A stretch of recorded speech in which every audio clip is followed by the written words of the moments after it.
Welcome to the Ebbs of History, the show where we dive into the strangest, wildest, and sometimes downright creepiest stories the past has to offer. From dancing plagues to pirate queens, you'll laugh, you'll gasp, you'll even groan at my impeccable dad jokes. But most importantly, we will learn how history is way cooler than your textbook ever told you. We are your history-loving hosts, Zoe, Gavin. And I'm Jason, and in every episode the three of us will take a quick trip through time and see what lessons we can still learn today. This is the Ebbs of History. Hey there, history lovers. Welcome back to another episode of Ebbs of History. We're so glad you're here with us today. Gavin, Zoe, how was everyone's week? My week was good. Not really much happened, just like the week before. But yesterday, which was Saturday, I felt really productive because I cleaned up my desk, Nice. which I have not done Ever. in a little while. Zoe, how was your week? I don't think what I did yesterday, because I don't think I was as productive as Gavin. Yeah, Well, but what about the rest of the week? in the week, I mean, it was a week. Nothing really big happened, but I mean, hey, here we are. Today is the Super Bowl, though, so that's exciting. Yeah, that's Oh, right. Yeah, go Excited. Seahawks. Go I'm Seahawks. excited to watch the Bad Bunny and Green Day concert. I'm excited for Green Day, that's for sure. Yeah, Got my Green Day definitely. shirt on. That's right. Represent. Oh. Okay, this week's tale has two parts. The second part is not really the crazy type of history that we like to showcase here. It's a sad history, but history that stemmed from today's crazy story. I think it's just too important to not bring up. Part 1 is about the Battle of Los Angeles, and Part 2 is about what happened as part of the panic after the Battle of Los Angeles. Picture this, 1942, Los Angeles is on the edge after Pearl Harbor, and suddenly radar picks up something in the sky.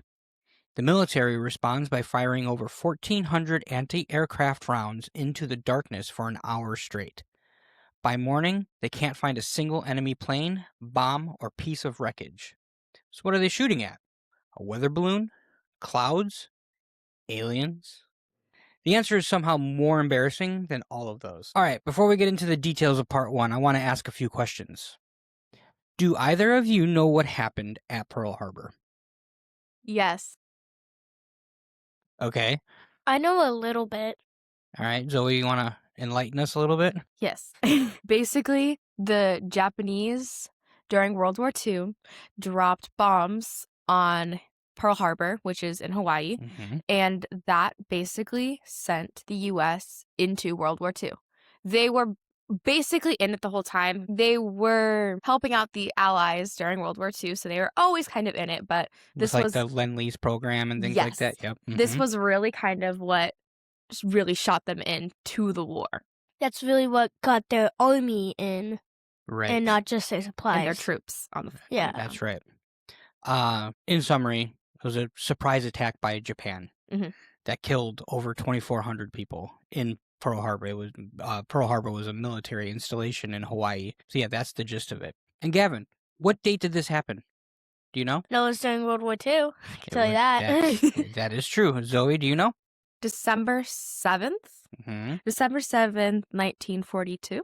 Ooh, a year off. 1943. Nope, 2 years off now. Oh my gosh, 1941? 1941. Okay. December 7th, 1941. A day which will live in infamy, Oh yeah. right? That's what... That's my friend's birthday. Oh, is it? It's Sophia's birthday. Oh, yeah.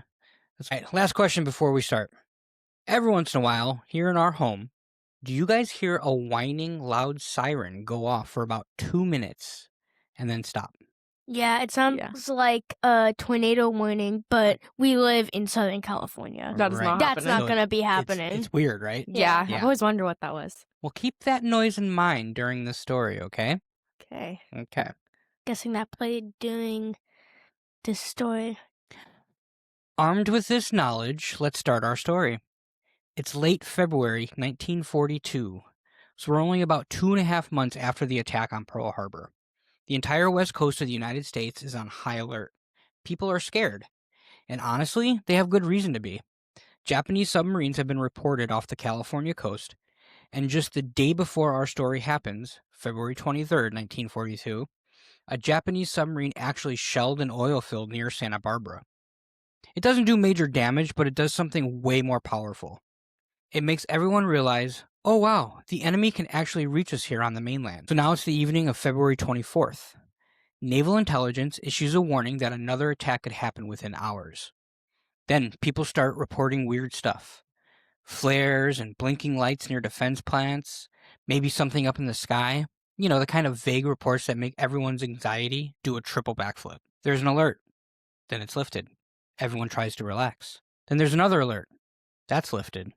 And then everything goes sideways. Around 2:25 a.m., air raid sirens scream across LA County. Remember the whining siren we hear every once in a while? Mm-hmm. That's it. That's an air raid siren. Oh. Yeah. There's one right outside, that probably about 100 yards away from where we sit right now. Why does it always play if It's a test. Oh, okay. Oh, That's okay. what I thought. They That's what I test them. thought. Yep. I was it's thinking, testing. like, whenever I hear it, I'm like, oop, the apocalypse is happening again. So the testing happens in the middle of the day, usually during the middle of the week, when people are at work and things like that, right? Mhm. Imagine it happening at 2:25 in the morning. That's not a test. You know it's not a test, exactly. Yeah. Why would they play at that time? Like, everyone's like, come on. Yeah. But they know it's not a test because everybody's anxiety's up already. So the air raid sirens scream across LA County. A citywide blackout is ordered. Thousands of air raid wardens and military personnel scramble into position. But why? Because radar has picked up an unidentified blip about 120 miles west of LA heading toward the city. At 3:16, anti-aircraft batteries open fire. We're talking searchlights sweeping the sky, massive guns booming, the whole city is shaking. Have either of you ever heard a really loud firework really up close? Yes. How does that feel? Scary. Scary? It's like it's like a jump scare. Okay. Does it rattle your chest? Yes. Like you Yes. can feel the concussion, right? Yes. Yeah. Imagine that times 1,000 for over an hour in the middle of the night Ooh. with everyone convinced that we're being invaded by the Japanese. That I'd be sobbing. Yeah. Your mind would be going crazy. Oh my God, what's happening? Over 1,400 rounds of anti-aircraft ammunition are fired into the sky. Now, do you two remember when we went to Fort MacArthur and toured it during one of the events they put on every year? You guys met President Lincoln there and took a photo. Remember? Oh yeah, I vaguely remember. And yeah, do you remember there was a man trying to tell us that the Civil War was about taxes? That's the one point that sticks out for me every How time. old were we? This was a couple years ago. Yeah, this was I don't remember this. A couple Maybe years. That's 7 like years, a maybe? life ago. You remember it vaguely though, right? Very, very All right. vaguely. Yeah, me too. I don't remember it at all. Well, Fort MacArthur is ground zero for this event. Less than 5 miles from where we sit right now, Fort MacArthur's massive anti-aircraft guns are blasting away all night long. So all that booming happened just 5 miles away from here. Wow. Yeah. Wow. I mean, we're so close to that. Imagine if we lived here at that time. 1942, yeah. Hmm. Let me know when you're done. I know you're taking notes. It's just a lot, yeah. Yeah. That's just a fun fact. Like 5 miles away from our Mhm. house, like that's cool. Here's where human psychology starts to take over. Once the sky is filled with smoke, searchlight, explosions, and adrenaline, people start seeing things. Lots of things. Eyewitnesses report formations of aircraft. Some say they see bombs being dropped. Others describe planes flying in perfect V formations. The problem? None of it is real. But in the moment, people are convinced. When you're scared, when there's chaos everywhere, when authority figures are shooting at something, your brain fills in the blanks, right? Mhm. And boy, does Los Angeles fill in some blanks that night. The barrage continues till around 4:14 a.m. As the sun starts to come up, military officials and reporters face an awkward question. So, what did we just shoot at? Here's the truly embarrassing part. Nothing. No enemy planes are shot down. No wreckage is found. No bombs hit the city. No craters. No nothing. Los Angeles has just fired 1,400 rounds of artillery into the sky at this point, your guess is as good as anyone else's. However, the night isn't harmless. 5 civilians die. most from car accidents during the blackout and heart attacks from the sheer stress and terror of this event. Buildings and cars are damaged by falling shrapnel from all those exploding shells. So even though there's no enemy attacks, the chaos is very, very real. That's crazy. 5 people died and nothing even happened. That's right. By the morning of February 25th, everyone is asking the most reasonable question. What in the heck just happened? The answers? Well, they're all over the place. Navy Secretary Frank Knox calls it a false alarm driven by quote-unquote war nerves. Basically, oops, we panicked. Parts of the Army suggest maybe there were aircraft, possibly civilian planes, flown by enemy agents to cause panic. I mean, hey, it worked. Yeah. If that's what happened, that definitely worked. Some officials hint at weather balloons. Others just shrug. If you two are living in LA at this time, and the government gives you 5 different explanations for what has happened overnight to cause all this chaos, would you believe them? No. Did you believe anything that they would say? Absolutely not. Not really, no. Mm-hmm. Knowing, like, government testings that happened, you know? Like, who knows what actually happened. Especially around the time in World War II when they were doing the Manhattan Project and they were testing out. Well, that's later, but yeah. But they were in the developments of it, you know? But you've got the government telling 5 different stories. Yeah. You know, about what happened. And nothing happened. Yeah. Literally. And that's how decades of conspiracy theories are birthed, by the way. Because when people in charge can't agree on what happened, the public starts making up their own answers. Some of the answers involve UFOs, which honestly is at least more exciting than we shot at a balloon, right? Yeah. One of the most famous pieces of evidence from that night is a photograph published in the Los Angeles Times. It shows searchlights converging on a bright object in the sky with anti-aircraft bursts all around it. That photo has become iconic, and it fuels decades of UFO speculation and conspiracies. It's like your favorite books. At the end, aliens. Aliens. Oh, gosh, don't even get me started.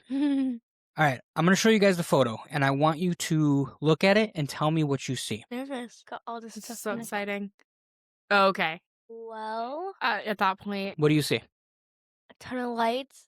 It kind of looks like a mothership if it were actually aliens. oh God, So all the searchlights are Really? pointed at one spot, and it looks like there's something in there, doesn't it? I feel like the Mhm. biggest conspiracy theorist right now, but that is like the identical shape of a UFO. It really is. Oh God, I feel so. So like, that is on the front of the Los Angeles Times. Oh my God. Which is a national newspaper. It doesn't just get sent here. It's national even back then. Yeah. Yeah. Okay, now that you've seen that, So I fear. here's the kicker. Newspapers back then often retouched photos for print clarity. The LA Times later admits that the image people remember is the retouched version, which makes that object in the middle in the sky look way more defined and mysterious than it actually is. So the most famous evidence of the Battle of Los Angeles is enhanced for dramatic effect. It's like Hollywood changing something in a movie just for the purpose of making it more dramatic. Yeah. So think about it. It's a black and white photo. Yeah. And they would have to retouch it to be printed in black and white in newspaper print. Mm-hmm. So it makes total sense that they did this as, standard procedure. Mm-hmm. But the way they touched it up and the picture that gets so famous is the retouched one, not the actual original photo that shows nothing like a UFO in the middle of the picture. So the most famous evidence of the Battle of Los Angeles is enhanced for dramatic effect, which is nuts. I mean, you can't make this stuff up, right? In fact, even as I'm telling you this story, I know that you're probably thinking, okay, but what really actually happened? Yeah. Right? Let's step back from the chaotic night and look at how historians over the decades have tried to make sense of it all in part 1 historiography. We're going to do a little bit different. Ooh. We're going to do a part 1 historiography. So the battle itself. Immediately after, in 1942, total confusion.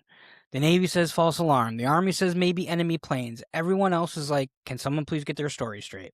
Yeah.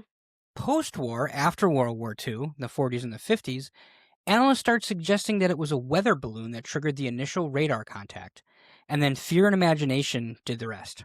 Honestly, knowing what I know, that seems pretty logical. It's very logical. That reminds me of the Chinese spy balloon. Remember that? Oh. Mhm. And it was just a weather balloon. That's Yeah. right. I remember that. Absolutely. A 1949 account from the Coast Artillery Community specifically mentions a meteorological balloon and notes that once firing began, imagination created the rest of the targets. Cold War era and onward, so 1983 and beyond. The U.S. Office of Air Force History attributes the event to war nerves, triggered by a weather balloon, worsened by stray flares and smoke. This becomes the mainstream explanation, because it's logical, you know? Yeah. And then there's the UFO era, and that started in the 50s. Yeah, I could see why that would start in the 50s. Yeah. Because of that famous photograph and the lack of a definitive explanation at that time, the Battle of LA gets adopted into UFO lore. Some people argue it was extraterrestrial. Others say secret technology. Most historians say it was just fear, confusion, and a balloon. Yeah. That would be a cool movie if like a twisted, like kind of like a Marvel what if. And what if Yeah. the aliens landed down? Like that would be a cool movie. That would be. So Gavin, if you had to bet, weather balloons or aliens? Probably weather balloon. Yeah, probably. Because you're a logical thinking person. Exactly. On to part 2. So before I begin, a quick disclaimer. The next portion contains some racially derogatory terms that are part of the story. We don't agree with these terms, but after discussion amongst ourselves, we feel that it's important to tell this story accurately, to convey the feelings of those speaking these words, and to highlight the pain that they bring. Part 2 is where our story takes a much darker turn. Because while the Battle of Los Angeles might seem like an embarrassing overreaction in hindsight, what happened in the weeks and months after that night was anything but funny. That panic, that fear, that willingness to see enemies everywhere, it didn't just fade away with the sunrise the next day. Instead, it grew, and it led to one of the most shameful episodes in American history. In the days and weeks after our battle, everyone is scared. And when people are scared, they start looking for someone to blame. And who do they blame? The Japanese. The Japanese. Specifically, Japanese Americans. People who had been living in California, Oregon, and Washington for decades. People who were born here. People who were American citizens. But they looked like the enemy. And in 1942, that was enough. Now, there were people in the government who knew better. There was a naval intelligence officer named Ken Ringle, who was one of only about a dozen people in the entire U.S. military who spoke Japanese fluently. The government sent him to California in early 1941, months before Pearl Harbor happened, with a very specific mission. Figure out if Japanese Americans on the West Coast posed any threat to national security. So Ken Ringle did his job. He spent months immersing himself in Japanese American communities. He attended their meetings, events, even their churches. He talked to people. He gathered intelligence. And you know what he found? That Japanese Americans were intensely loyal to the United States. Not just loyal, they wanted to help. They wanted to contribute to the war effort. They saw themselves as Americans because that's what they were. Ringo even led a break-in, an actual break-in to the Japanese consulate here in Los Angeles. They brought a safecracker that they'd checked out of San Quentin prison for the day, and in that safe, they found lists of all the spies Japan was running on the West Coast. Guess what? Not a single Japanese American was on those lists. In fact, the documents show that the Japanese government didn't trust Japanese Americans because they were too loyal to the United States. Huh. Right? Yeah, and you've already told us kind of what happens later. And based off that, I'm shocked what happens That's in part of this story. later. That's why I wanted to bring it up. I felt it was so important to to talk about. You know, this reminds me of McCarthyism. Like, that's what it is, really. Because Except I you learned just about this last year. good. Yes, that's exactly. And They're just replacing Russians for Japanese yeah. or Japanese for Russians, you know, Like, whichever way you're looking at it. like, even with hard evidence, they still believe that, like, they find a scapegoat That's in right. the Japanese in this story. That is an excellent point. I'm very glad you brought that up. So Ken Ringle, after all of his investigation, writes up what becomes known as the Ringle Report. He sends it up the chain of command all the way to the White House. His conclusion is crystal clear. Japanese Americans pose no threat. They should be treated as the loyal citizens that they are.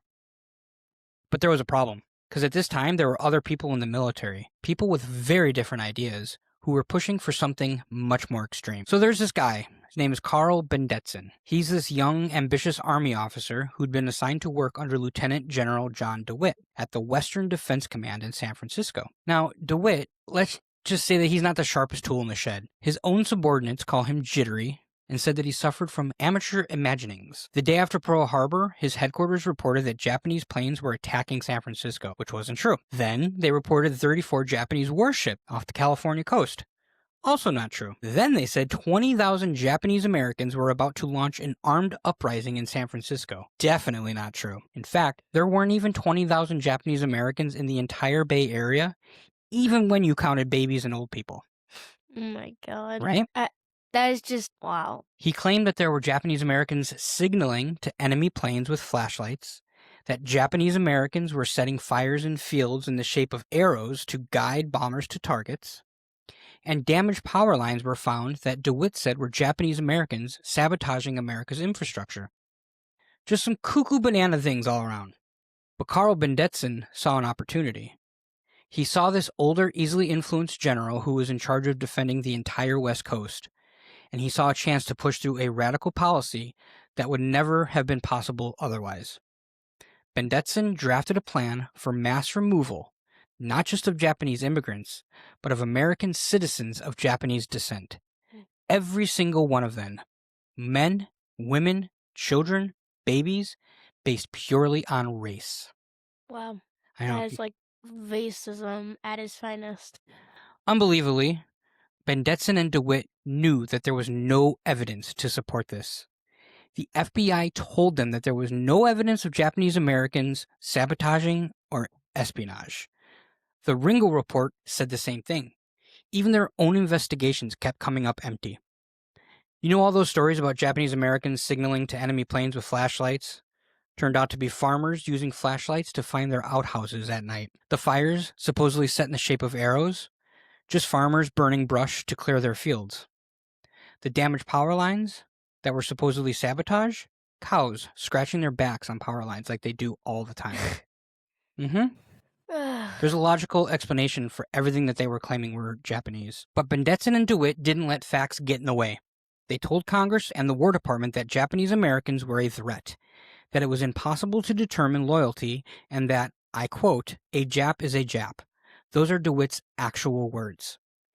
And they said all this despite having reports in their own offices that proved it wasn't true. The Justice Department tried to stop it. A lawyer named Edward Ennis and his colleagues fought hard against this plan. They said that it was unconstitutional. They said it was unnecessary. They said it would be the greatest violation of civil liberties in American history. But they lost. On February 19th, 1942, just 6 days before the Battle of Los Angeles, Franklin Delano Roosevelt signed Executive Order 9066. It gave the military the power to remove anyone they wanted from designated military zones.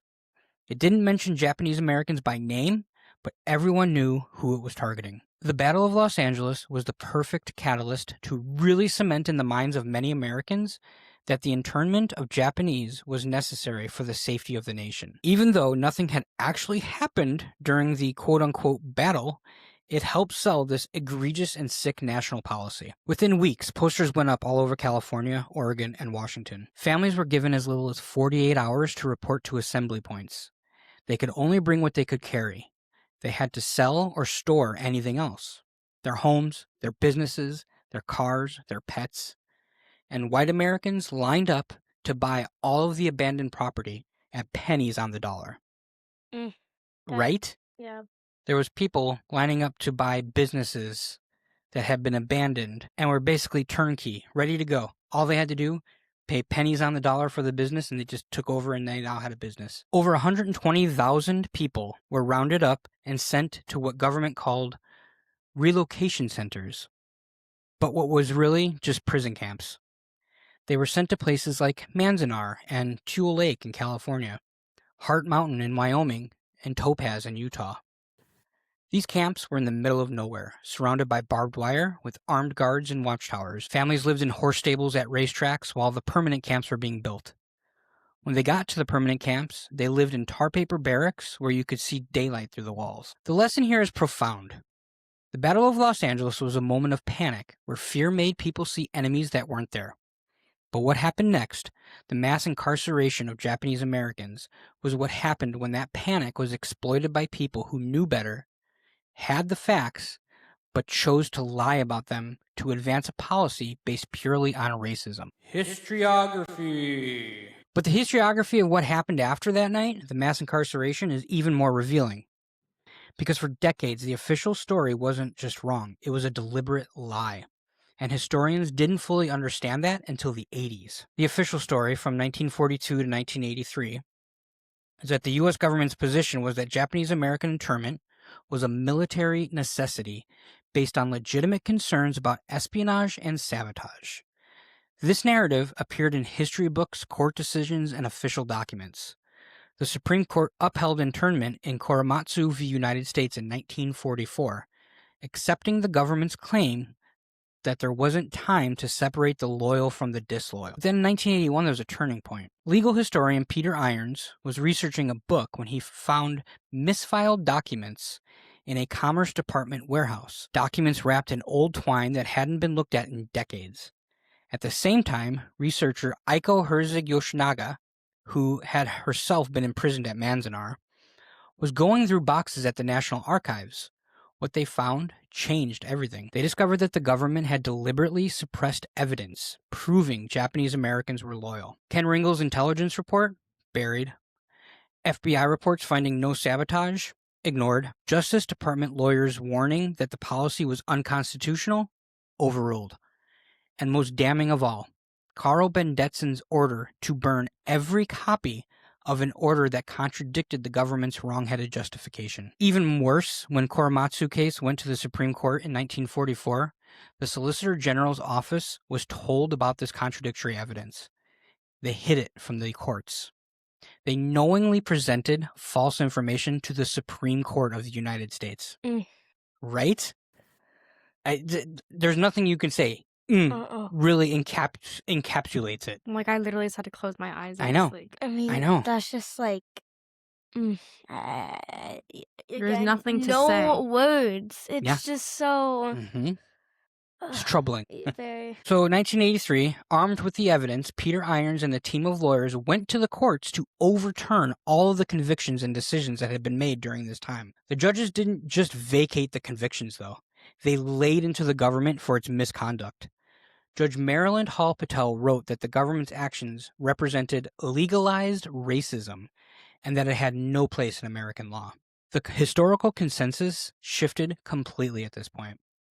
What was once described as military necessity is now understood as one of the worst violations of civil liberties in American history. Driven not by legitimate security concerns, but by racism, political pressure, and the deliberate suppression of evidence by government officials who knew better. Sometimes the official story isn't just incomplete, it's a cover-up. Real history requires access to primary documents, the courage to challenge authority, and the patience to dig through dusty boxes that everyone else has given up on. This story proves that truth can survive, even when powerful people try to destroy it. The interesting thing here isn't just what happened, it's how the story evolved. Each generation interprets the event through their own lens. Cold War paranoia, UFO fascination, government mistrust. The battle becomes less about facts and more about what people need the story to mean. But with the internment, we learn something even more important. Sometimes what people need is simply the truth, no matter how long it takes to find it. The lessons we've learned today. Any comments, guys, on our story today? I don't have anything. I mean, Yeah. It's just so, like, cut and dry. It's like, Yeah. what's wrong, what's done was wrong. And there's, like, there's no arguing. There's no other side where it's like, oh, but this, that, no.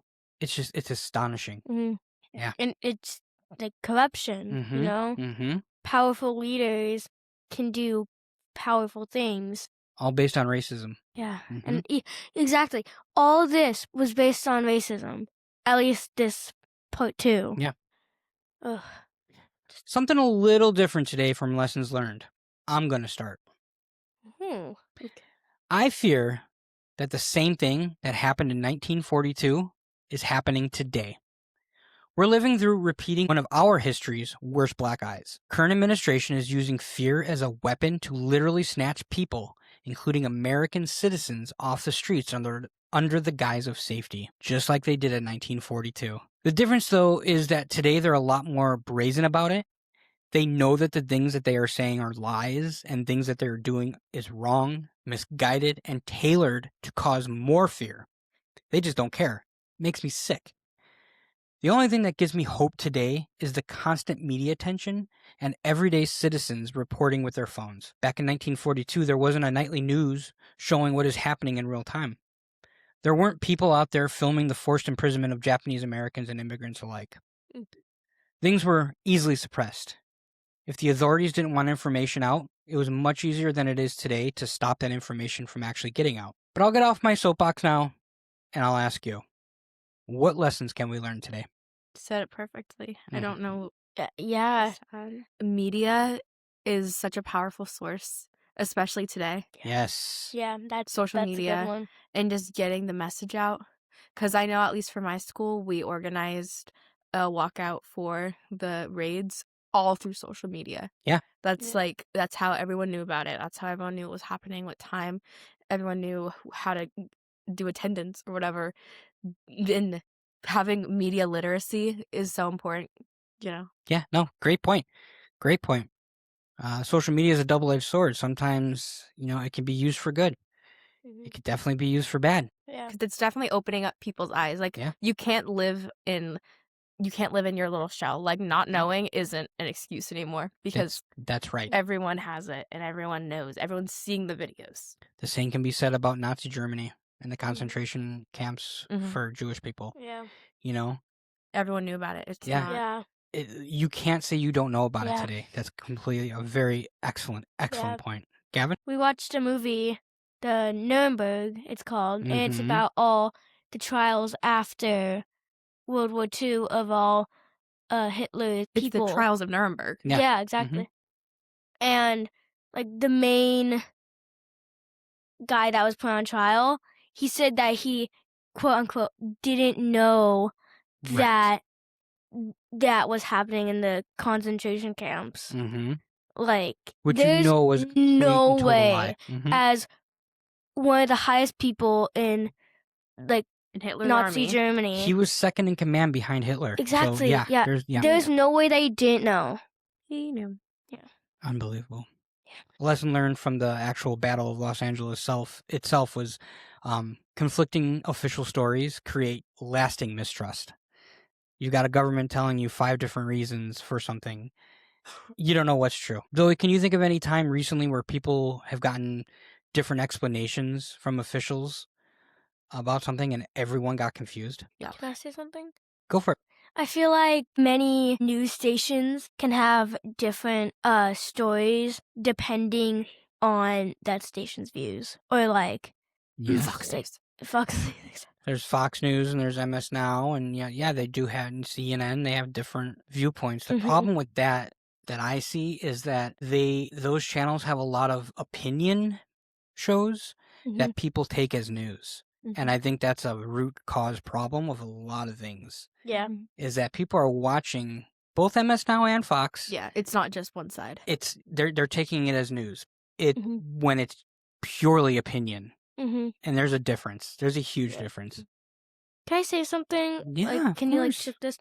I feel like I say this a lot during the lessons we learned, but don't believe everything you hear on media. Like, again, I say this a lot in the lessons we learned, but this is shown multiple times in this story for part 1 and part 2, that the UFO that was fake, that was probably just like weather balloons. And then with the government burying all the evidence that the Japanese Americans were good and just saying, oh, they're bad, put them in prison camps.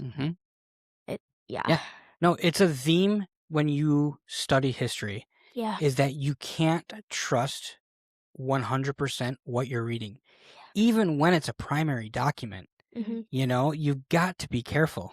Because history is written by the winners. That's right. Because history is written by the winners. That's right. So when people are studying this in APUSH, hundreds of years from now, Mhm. if that even exists, then they're gonna be reading all these headlines and it's gonna be from either Fox News or MS Now, and Right. then you're gonna have to be, oh, this is a primary source, but what side is it coming from? Exactly. Or they'll be listening to our podcast. That's what historiography is, you Mhm. know? So I'm glad we have this as part of our podcast because you guys are learning to be skeptical of things. It doesn't mean to mistrust everything, you know? Like, Mhm. you can't be mistrustful of everything because that's going too far the other way, you know? But use a skeptical mind. Think about things before you form your opinion on them. Mhm. Become educated. It goes a long way to figuring things out and making yourself feel better about things too. Nothing is black and white. Nothing. There's always Yeah. gray area. Yep. That is Mhm. correct. Nothing is ever just black and white. It's time for the Fun Fact Challenge. Time to see if you two were paying attention, which I know you were. I only saw Gavin yawn twice. Yeah, Zoe's got a full page of notes over there. I normally don't. I normally have like about half a page. This because it was an interesting topic, and I know this is a little bit. Oh, even you do. Good job. More though. Well, because you Yeah. split your paper in half. Yeah. I just Yeah, no, that's awesome. anyway. It means that sorry. it was an interesting topic, and you Yeah. guys learned some things today, right? Yes. Yeah, that's the whole point of this. Even we learn. Yeah. All right, you guys know the rules. 3 questions. Lock in when I finish the question. Question 1. Roughly how many anti-aircraft rounds were fired into the night sky? Locked in. Definitely Zoe. Yeah, definitely. 1,400 rounds. That's a lot of ammunition for 0 confirmed targets, isn't it? Yep. That is correct. Question 2. What was the name of the naval intelligence officer who investigated Japanese Americans and concluded that they were loyal? Locked in. Gavin. Ken Ringle. Good job, dude. Bonus point. What crazy thing did he do to gather intelligence? Locked in. It's a bonus point, so it's for Gavin. Oh, okay. He got safe person that likes to open the safes, and he saw that the records of like Japanese spies in America, and none of them were the Japanese Americans. That's right. Yep. They took this man out of prison. He was in prison. They took him out for the day, broke into the embassy here in Los Angeles, the Japanese embassy, and, got these records. It's just nuts. I have 1 point. Gavin has 2 now. Yeah, tied up. Last question. Tiebreaker. No. I It's have 1 1. to 2. Gavin has 2. No, it wasn't a bonus point. It was just Awesome. bonus knowledge. Isn't that points enough? Well, trivia nugget. Right. All right. Last question. How many Japanese Americans were imprisoned in camps during World War II? A lot. I didn't write down any of the numbers God. except for I even said the number and stopped to see if you guys would write it down. locked in. All right, go for it, Gavin. 2,500. No. 100,000. 25,000? 2,500. The number you said is not a number. Can we do a can we All right, do like a let's- Price is Right, like without going over? 250, comma 000. Closest to the number without going over. Zoe, you go first. 50,000. Oh, Gavin, if a real she's number this time, doing please. 50,000. How much? If she's doing 50,000, I'll do 50,001. Oh, Price is Right rules. Gavin wins. Let's go. The actual number was Let's 120,000. go. Dang it. Of course you had to go 1. Gavin won I felt this like week. it was higher. I Good felt like job. it was higher, so. This day in history. And now, because we like to punish ourselves, here are 3 major things that happened on February 26th throughout history. 1815, Napoleon escapes from exile on Elba. After being exiled to a tiny island, Napoleon said, nah, and escaped. Kicking off his brief return to power known as the 100 Days. Spoiler, it didn't end well for him. But you gotta admire his audacity. That was his first exile, right? The first, yeah, he escaped. His first one. His first one. Then his second one actually took, and He died there, right? he died there, yeah. St. I Helen? did not know. St. Helena? St. Helen's maybe. I think it's something. Helena because St. Helens Is a mountain. is mountain in Washington, Mount St. Oh, Helens. yeah. I did not know that he was exiled until now. Oh, really? Oh, Yeah. because you haven't Ever. learned much about him, have you? No, Yeah, we're no, not on that twice. yet. He's a big figure in European history. Huge Yeah. figure. 1919, the Grand Canyon becomes a U.S. national park. We've been learning a lot about the Grand Canyon in science, and now I kind of want to revisit it now that I know a lot more. Yeah, I'm thinking maybe we should go, because last time we went, you were 5 or 6? Yeah. Like you were old enough to remember 7. going? Oh, no. You were old enough to remember going, but not old enough to Yeah. appreciate it. And I think you would appreciate it more now. Yeah. So this day in 1919, President Woodrow Wilson signed it into law, protecting one of the most stunning natural landmarks on Earth. And lastly, on this day in 1993, the World Trade Center is bombed in New York City. Did you guys know that before the World Trade Center was hit by airplanes, it was bombed at one point? I did. No, Yeah. I did not. A truck exploded in the parking garage, killing 6 people and injuring over 1,000. Oof. It was a sobering early sign of the kind of terrorism that would define the coming decades. Mhm. They were trying to bring the building down Yeah. and failed. So they just went bigger. Yeah. So that's the Battle of Los Angeles and the horrific aftermath.